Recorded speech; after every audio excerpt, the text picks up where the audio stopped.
Hello everyone, welcome to my channel Neelanjana classes. आज जो मैं आपको टॉपिक पढ़ाने जा रही हूँ वो है स्लाइम मोल्ड। स्लाइम मोल्ड्स में हम प्रोटिस्टन फंजाई करेंगे।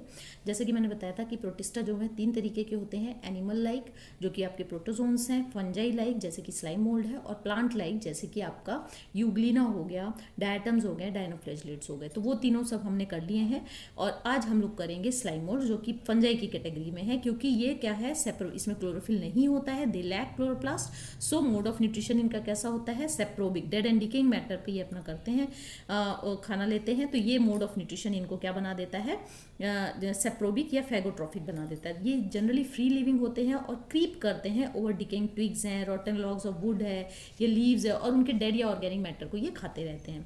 इनमें सेल वॉल नहीं होती है। इनका प्रोटोप्लास्ट कैसा होता है, naked. What do you mean by protoplast? Protoplast is nothing but the cell content along with the cell membrane. अब हम देखते हैं फेवरेबल कंडीशन और अनफेवरेबल कंडीशन क्या क्या होती है इनकी।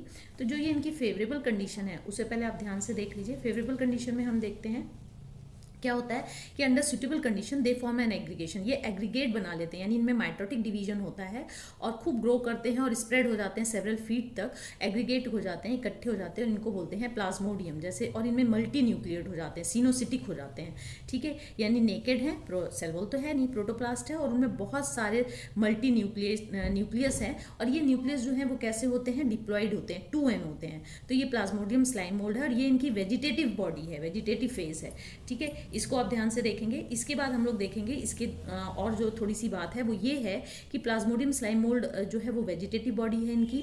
ये नेकेड होते हैं, सिनोसिटिक होते हैं, मल्टी न्यूक्लियट होते हैं, and it lack definite shape and move due to amoeboid movement. क्योंकि डेफिनेट शेप नहीं होती है तो ये सीडोपोडिया के थ्रू मूव करते हैं, जस्ट लाइक अमीबा।